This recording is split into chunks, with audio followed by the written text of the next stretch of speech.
Estamos de volta com o Vida Sustentável. Uma pesquisa inédita realizada aqui em Teresina mostrou em detalhes o impacto do calor na saúde de mulheres grávidas e dos bebês também.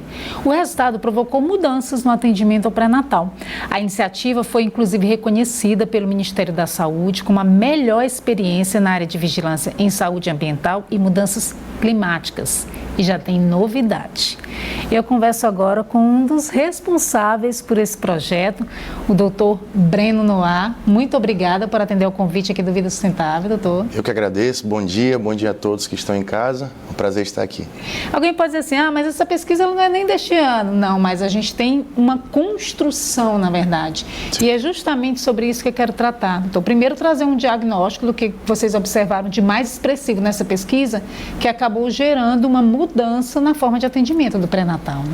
Exatamente. Acho que até por não ser desse ano, que é o grande trunfo dessa pesquisa, porque ela veio adiantando o que se imaginou que está sendo discutido agora, né? O Brasil presidiu a COP ao longo desse ano, a COP 30, e nesse estudo foi revelado com dados primários, ou seja, coletados nas unidades básicas de saúde em Teresina, com 411 gestantes, que observou-se um incômodo generalizado entre essas gestantes, uma grande exposição, maior parte dela vai a pé até a consulta, se desloca sempre a pé, então elas estão sempre mais expostas a esse risco, né? Então, a partir daí, se pensou em montar uma ferramenta, uma experiência que virasse um projeto de saúde pública, né? Não ficasse só na pesquisa.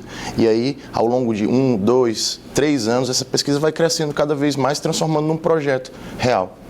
Na prática, o que a gente já tem de efeito de mudança? Bom, na prática, após a finalização do relatório em maio de 2025, passou-se um tempo de criação do projeto.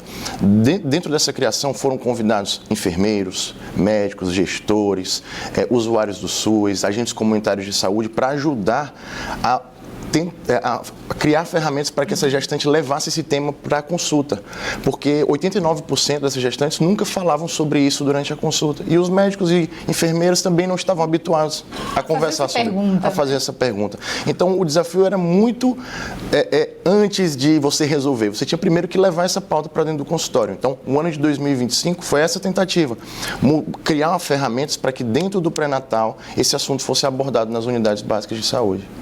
E aí hoje vocês já têm essa discussão regulamentada, digamos assim, em várias unidades básicas de saúde aqui da capital. Foi a equipe da Teresina, a Agenda Teresina 2030, a Fundação Municipal de Saúde, criou um protótipo para ser adicionado à caderneta da gestante. Esse protótipo já foi levado até o Ministério da Saúde, foi apresentado tanto em reunião interna como no SPOEP, onde ganhamos esse prêmio de melhor experiência nacional. Esse protótipo começou a ser implantado em algumas unidades básicas de saúde, com pautas sobre o calor, sobre ferramentas de hidratação, sobre exposição, e além disso já foi discutido tanto com o apoio da nossa presidente da Fundação, a doutora Leopoldina, quanto com a diretora de atenção básica, a doutora Fátima, para a gente mudar horários dos exames, para a gente verificar a prioridade da gestante naquele primeiro horário da manhã, né? Então são ferramentas que a gente precisa sair somente do momento do que fazer ali, como uma institucionalização desse projeto. E a gente tem contado com o apoio de todos dentro da Fundação para continuar expandindo essa prática. Porque na época que vocês estavam fazendo a pesquisa, eu cheguei inclusive a acompanhar, conversar com algumas gestantes, e elas relatavam exatamente isso, né? Exposição exacerbada dentro de casa, que a grande maioria, na verdade, que é atendida pelo SUS, não tem um conforto térmico em casa e precisa ir até a consulta muitas vezes a pé, ou dependendo do ônibus coletivo, chega naquele ambiente que muitas vezes também não é refrigerado, num horário que não é adequado, horário de meio-dia. Ou seja, isso pode gerar também uma mudança no horário de atendimento, nessa logística de atendimento a essas mulheres, doutor Breno. Com certeza. A nossa discussão atual, que já foi levada até as instâncias da Fundação, é justamente institucionalizar esses protocolos, com os horários de coleta de exames, para que a gestante, por exemplo, não precise ir uma vez para coletar seu exame de urina, outra vez a pé para fazer sua consulta, outra vez para tomar a vacina que ela tem que tomar naquela gestação. Então, é justamente evitar essa exposição contínua e unificar esse protocolo que está sendo feito de UBS por UBS, protótipo, elaborado junto com uma equipe multiprofissional, porque como você disse, às vezes o sofrimento maior dela está em casa. Quem vai ver isso é a agente comunitária de saúde, ela vai ter uma visão que o profissional que está no consultório não vai ter. Então, essa construção vem sendo feita já desde 2025 e está em etapas de testes em algumas unidades. Vai ser expandida até nós atingirmos todas as 91 UBS de Teresina. No caso especificamente das mulheres grávidas e até para os bebês, o que se verifica de risco mais iminente, um risco mais severo? Além dos dados primários que foram colhidos aqui em Teresina, e nós sabemos hoje tanto da percepção dessa gestante quanto da correlação disso com as ilhas de calor da cidade, nós temos robustas evidências que mostram que o aumento de 1 grau acima da adaptação daquele local já aumenta o número de partos prematuros. O risco para esse bebê recém-nascido de desidratação é muito maior, porque a termorregulação dele ainda não é tão madura quanto a de um adulto, então ele sofre mais nisso também.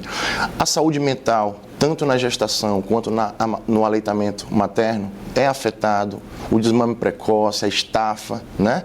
Então, são vários indicadores de mortalidade infantil, o risco de pré-eclâmpsia, alteração na circulação placentária, que eleva até de 15% a 24% o risco de pré-eclâmpsia se a exposição for intensa ao calor no terceiro trimestre. Então, imagina você estar no terceiro trimestre de gestação no BR-Obró, deslocando-se a pé. Então, essa paciente, ela é altamente exposta a esse risco, né? A gente precisa reduzir essa exposição, precisa orientá-la, precisa monitorar essa pressão de forma mais intensa.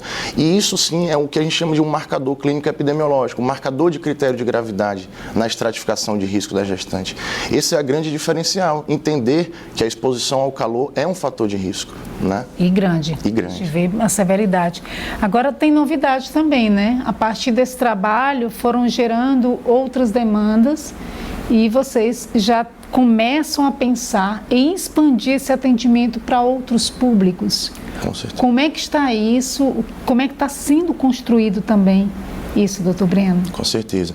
Então, a Fundação Municipal de Saúde fez uma parceria com a Universidade Federal do Piauí, o Núcleo de Estudos em Saúde Pública.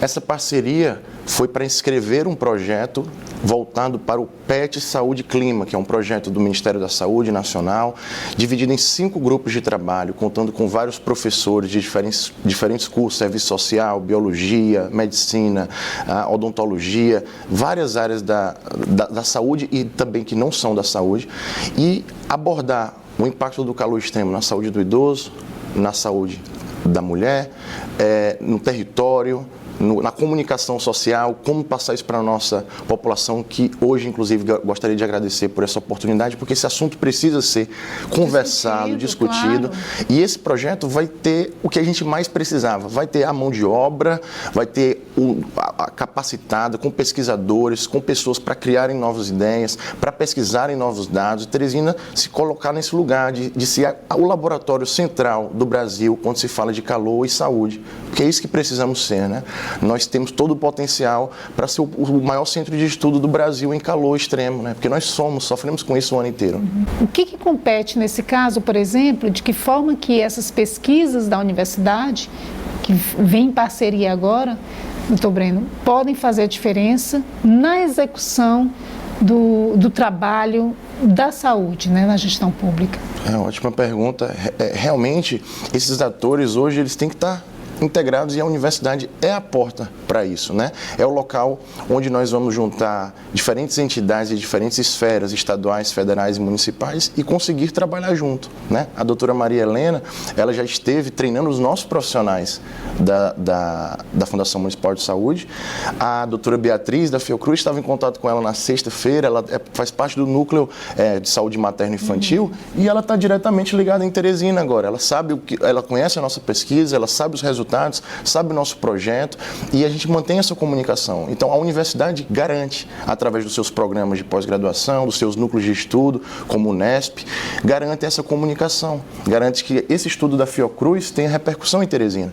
Não seja só esse dado alarmante, mas que passe a ser, na prática, um atendimento para a nossa população, com a ajuda dos alunos, dos profissionais, dos preceptores, que são funcionários públicos, servidores municipais de Teresina, que vão estar atuando com o clima diretamente nas unidades básicas, nos hospitais, nos CAPs. Então, em vários territórios que isso pode ser ampliado, né? Esse trabalho realizado com as grávidas aqui na capital, ele é um trabalho inédito, né? Em relação aos outros públicos, há experiências de outros estados ou de outros países que, de repente, podem servir de base para o que se pretende fazer aqui em Teresina? Essa pergunta é a chave da questão desse dado primário desse estudo, né? Porque durante muitos anos, quando se falava de impacto do calor ou de outra coisa, se usava estudos europeus, se usava consensos internacionais, né? E esse estudo das nossas pacientes, 411 gestantes, ele é local, ele tem um dado que mostra a nossa realidade. Só para dar um exemplo, foi observado nesse estudo que praticamente 1/3 das gestantes teve bactéria nos seus exames de urina, uma bacteriúria, uma infecção urinária. Isso é um dos maiores fatores de mortalidade. Não há estudo que você vá se basear que apresente um dado como esse. Então, só quando se conhece a realidade do seu local é que você consegue fazer uma política voltada para o seu local. Por isso, nessa parceria com a universidade, a gente vai conseguir fazer isso para a saúde do idoso, para a saúde do trabalhador, para a saúde dessa criança dos primeiros 2 anos, na primeira infância. Então, é por isso que é tão importante ter o dado territorializado, a realidade de Teresina. É extraordinário mesmo, doutor Breno, porque a gente observa esses problemas renais, inclusive eles são apontados por essa pesquisa da Fiocruz como um dos maiores indicadores, né, dessa relação do calor. É justamente o problema renal. E aí aqui a desidratação leva a esse problema, que muitas vezes, se não houver um trabalho direcionado para a pesquisa, para o enfrentamento do calor, o médico talvez nem associe que a causa seria essa exposição a essa alta temperatura. E isso pode mudar tudo na forma também do tratamento desse paciente. Com certeza. Nós profissionais médicos não somos treinados durante a nossa universidade, não fomos treinados nos últimos anos para identificar esses diagnósticos causados pelo calor, né? O paciente chega com as pernas inchadas, um edema, você vai pensar numa insuficiência venosa periférica, você vai pensar em outros tipos de problemas, né? Antes de pensar que é um edema pelo calor. Quando vem um racho cutâneo, né? Uma região avermelhada, coçando ali e tal, você vai pensar em outras causas antes de pensar no calor. E o que se vê é que isso sim é a nossa prática. E precisa se criar esse protocolo que a gente está construindo hoje, por exemplo, já vai ser ampliado para a saúde cardiovascular. Porque a nossa realidade, só para mostrar como é uma coisa do nosso dia a dia, o paciente hipertenso que vai na nossa unidade básica todo dia, ele está tomando hidroclorotiazida, que é um remédio que faz urinar mais, ele está tomando atenolol, metoprolol, que é um remédio que reduz a frequência cardíaca. Esses medicamentos atuam diretamente na nossa capacidade de resfriar nosso corpo. Então, talvez o novo protocolo que venha sido criado a partir de Teresina seja para o médico conseguir, vamos parar seu remédio por uns dias, né? Durante essa onda de calor do BR-Obró, durante um quadro de diarreia aguda que você está, para que você não desidrate. Porque são esses pacientes que estão morrendo, que estão sendo identificados na Fiocruz. Pacientes que fazem uso de medicações que afetam a sua capacidade de se resfriar, por cima disso tem complicações renais, tem diarreia, tem infecções, e aí tudo se agrava. E não se identificou que isso aconteceu, que isso foi agravado durante uma onda de calor. É esse nível de atenção que a gente precisa ter agora. É sair das estratégias simples, como tomar água, como tomar um banho. Não é só mais isso. É agora a ciência mostrando pra gente, precisamos mexer no remédio, precisamos mexer no ritmo cardíaco, no débito urinário daquele paciente. Então são coisas complexas, mas são coisas que Teresina está se colocando à frente. Nós queremos criar esse protocolo, queremos ser a primeira cidade do Brasil a fazer isso. Doutor Breno, muito obrigada. Obrigado. Viu? Muita informação, muito esclarecimento que o senhor traz hoje aqui pra gente. Muito obrigado.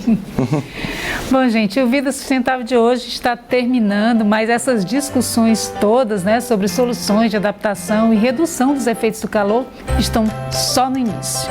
A gente volta a se encontrar na próxima semana. Até lá!